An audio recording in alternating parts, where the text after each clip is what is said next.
시작하여서 이사야 선지자가 세상 마지막에 대한 최후의 승리에 대한 언급을 계속하는 가운데 있습니다. 그날 흔들리지 않고 하나님 앞에서 신실하게 행했던 이들의 고백이 있게 될 것인데, 마치 돌아올 것 같지 않은 남편을 오랜 동안 수절하며 기다렸던 남편이 마치 죽은 건 줄 알았 돌아와서 만나게 되었을 때의 그러한 기쁨으로 외치게 될 것이다. 무엇이라 외치게 될 것이다. 8절에 진실로 주님의 판단의 길을, 하나님의 판단의 길을 따르는 동안 오 여호와여 우리는 주님을 간절히 기다렸습니다 라고 하는 그런 고백을 행하게 될 것이다. 주의 심판하시는 길에서 우리가 주를 기다렸습니다. 주님의 판단의 길을 따르는 동안 주님께서 심판하시지 않겠습니까? 그 주님의 심판이 이루어질 것이라고 하는 분명한 사실, 그 주님의 심판하시는 길에서 우리는 주를 기다려 왔습니다. 변절하지 아니하고 흔들리지 아니하고 그렇게 왔습니다 라고 하는 고백이 이루어지게 될 것이다. 승리의 환호가 있게 될 것이다. 오 주여 속히 오시옵소서 라고 했던 그 고백이 이루어지게 될 것이다.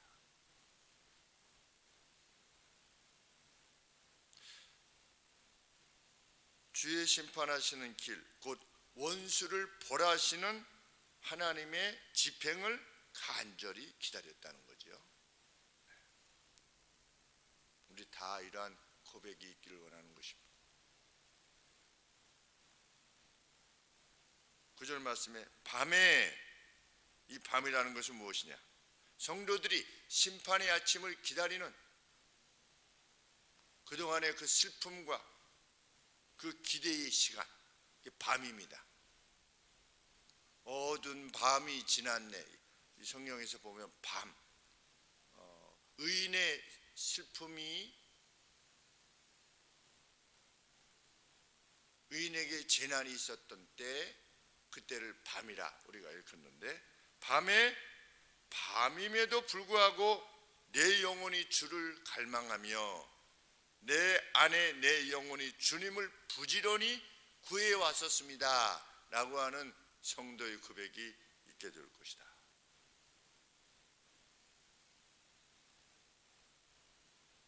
그날, 왜냐하면 주께서 땅에서 심판하시는 때에 세계의 거민들이 너희 하나님이 참으로 살아계셨으며 너희 하나님이 진실로 의로우시구나 라고 하는 것을, 반드시 있을 것이라고 하는 것을 믿고 소망해 왔기 때문이다 라고 그날 고백하게 될 것이다. 우리는 무엇을 기다리는 것입니까? 오늘이라고 하는 날이 마치 의인이 참 그냥 순진할 뿐이요, 그죠? 바보같이 이 땅을 살아가는 것 같고 공연히 고생을 하는 것 같고 그렇지만, 궁극적으로 하나님이 의로운 자에게 상을 베푸시고 악인에게 심판을 베푸시는 그날이 반드시 도래할 것. 밤이 지나고 여명이 올 것이다, 주를 맞는 그 새벽이 올 것이다 라고 하는 것을 믿고 오늘 우리가 행하는 것이지요. 실로 그렇게 행하는 것입니다. 역사상 그렇다면 그렇게 믿었던 이들이, 진실로 그렇게 믿었던 이들이 많았느냐? 우리 성경 역사를 보면 각 시대마다 아주 드물었습니다. 그래서 제가 말씀드린 바와 같이 우리가 조금만 더 잘하면 됩니다. 왜? 상대평가이기 때문에. 물론 이제 중세시대 때나 이런 때에 비춰보면 조금 이거 안 되겠구나 하는 생각을 좀 하게 됩니다. 왜냐하면 네덜란드에서만 30만 명이 순교를 했습니다. 중세시대 때. 로만 캐톨릭이 우리 마리아 섬길 수 없다, 연옥 성경이 말하지 않는다라고 했던, 그렇게 믿었던, 오직 성경만 믿었던 솔라 스크립투라, 그래서 오직 성경만으로, 솔라 피데, 오직 믿음으로, 솔라 그라티아, 오직 은혜로만 우리가 구원을 얻는 것이다 라고 하는 것을 신앙하다가 30만 명이 순교를 당했어요. 그러니까 살면서 어떤 느낌이 드시냐면 30만 명보다는 좀 밑에 있는 것 같아요. 왜냐하면 모르겠습니다. 하나님께서 어떻게 하실지 모르겠지만 주님을 위해서 열심히 사는 것도 물론 순교지만, 참 너 이것을 신앙하면서 죽을 수 있겠느냐라고 했을 때 그들은 죽었잖아요. 그리고 IS에 의해서, 극단주의 이슬람에 의해서 시리아 같은 데서 예수님을 믿던 어린아이들이, 7살, 6살짜리들이 너 알라를 믿는다고 하면 살려주마, 너 여전히 예수를 너희의 신으로 고백한다면 너는 참수를 당할 것이다. 그런데 7살짜리, 8살짜리들이 자기 생명을 내고 믿음을 지켰습니다. 많이 죽었습니다. 성교사님들의 증언입니다. 무엇 때문에 그런 것이냐? 최후의 승리를 믿기 때문입니다. 우리는 어설프게 하나님을 섬기거나 아니면 겁쟁이같이 믿음과 불신, 신앙과 불신 사이의 경계선에 서서 행하는 이들이 결코 아닌 거지요.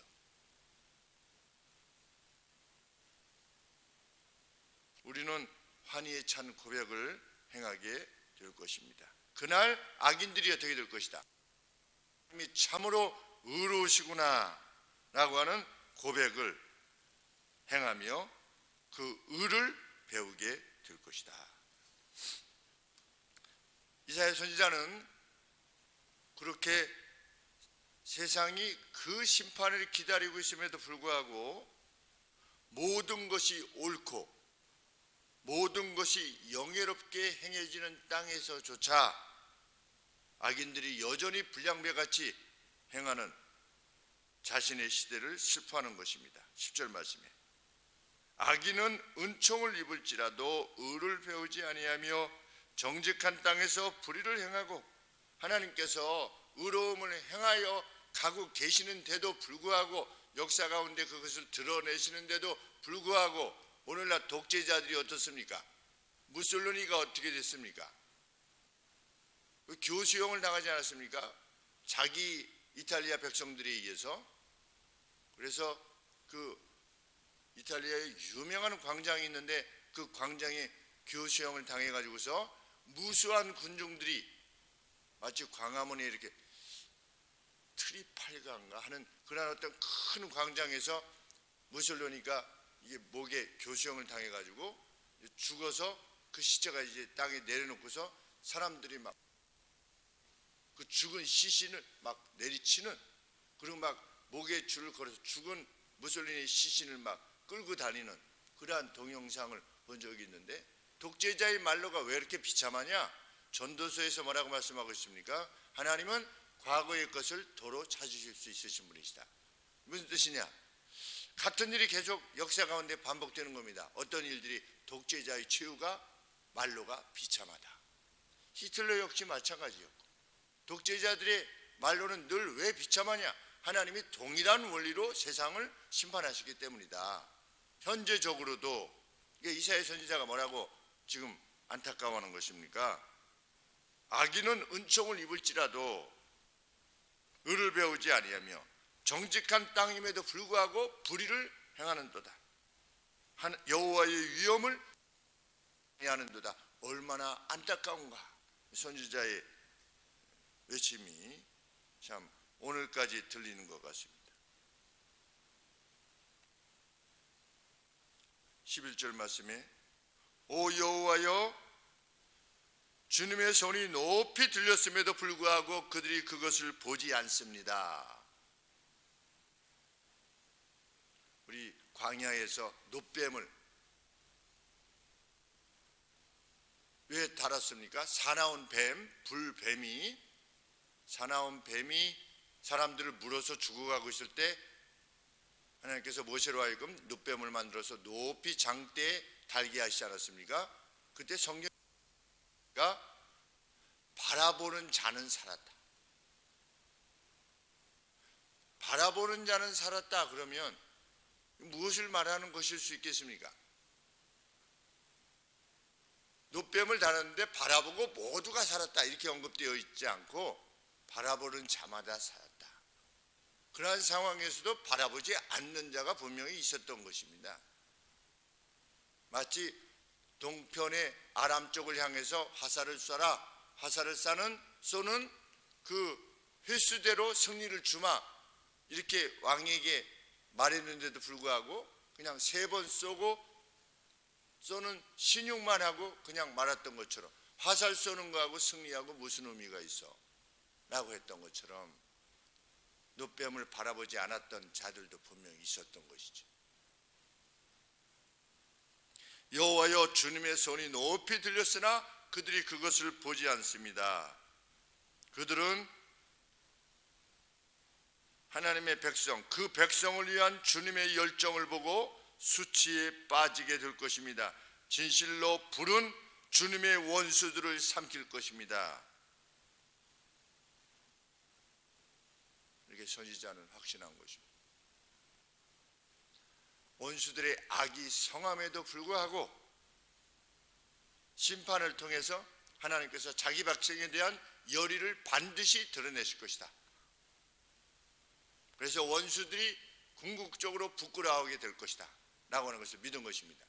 역사상 누가 그랬습니까? 우리 바벨론의 느부갓네살 왕이 그 다음날 한 90세 된 다니엘, 사자굴 속에 있었던 다니엘, 그 늙은 자신의 종, 자신의 신하, 자신이 사랑했지만 어쩔 수 없이 오인을 찍었기 때문에 황제의 권위 때문에 할 수 없이 사자굴에 넣었던 그 느부갓네살 왕이 가서 뭐라고 외쳤습니까? 너의 사시는 하나님이 너를 구원하시기에 능하셨느냐 이렇게 묻지 않았습니까? 그리고 이제 다니엘을 이끌어냈을 때 누가 참으로 참 신이시며 의로우신 것인가를 드러낸 것이죠. 그날 최후의 심판의 날 반드시 하나님께서 자신의 의로움을 드러내실 것이다. 하나님의 약속입니다. 그렇기에 재난 가운데에서도 이사야 선지자는 하나님의 승리를 이렇게 노래하는 것입니다. 12절 말씀에 여호와여 주님이 우리를 위하여 평강을 세우실 것입니다.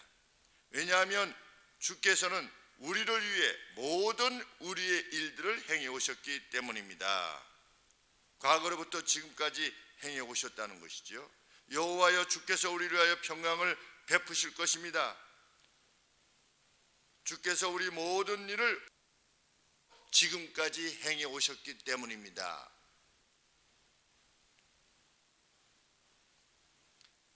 다윗은 시편에서 그렇게 고백합니다. 여호와의 말씀은 정미하여. 이게 무슨 뜻이냐? 테스트가 끝났다는 겁니다. 이미 역사 가운데 마치 재련한 금같이 재련한 음같이 과연 하나님이 정말 의를 위하여 열심을 지니신 분인가 하는 사실이 역사 가운데 이미 드러났다는 것입니다. 12절 말씀이 그 말씀입니다. 평강을 베푸실 것이다. 왜냐하면 주께서 우리 모든 일을 우리를 위하여 행해 오셨기 때문입니다. 이미 과거의 역사를 통해서도 이사야는 확신한 겁니다. 그리고 앞으로도 그 하나님이 이루실 것이라 믿은 것입니다. 13절에 여호와 우리 하나님이여 주 외에 다른 주들이 우리를 관할하였사오나. 다른 주는 누구입니까? 세상의 약한 자들이죠. 시진핑 같은 자들이 우리를 관할하였으나 교회를 폭파시키고 교회를 불태우고 그렇게 하고 있으나 우리가 주만 의뢰하고 주의 이름 그것이 신앙인의 고백입니다. 최근에 미얀마 성도들이 젊은 청년 성도들이 율동을 하면서 찬양을 하는 것을 우리 박성은 자매님 아버님 장로님께서 보내주셨습니다. 저에게 보내주셨는데 얼마나 감동이 되는지 눈물이 참 많이 났습니다. 지금 미얀마는 쿠데타가 일어나가지고서 자기 동족을 지금 많이 죽이고 있지 않습니까? 그러한 재난 가운데 있는데 미얀마가 여러 종족 가운데 종족으로 구성되어 있는데 그 종족 중에 한 종족인가 봅니다. 약 300만 명 되는 종족인데 거기는 유럽의 선교사님들이 들어오셔서 300만 명 중에 96%인가가 크리스찬들이랍니다. 그런데 우리 크리스찬들이 그 재난을 받고 있는 거죠. 그런데 막 그 찬양을 합니다. 한 수십 명이 나와가지고서 넓은 공간에서 땅에서 이렇게 막 율동을 하면서 우리 어렸을 때 찬양하는 것처럼 막 찬양을 하는데 우리 주님 세상 다시 오신 애입니다.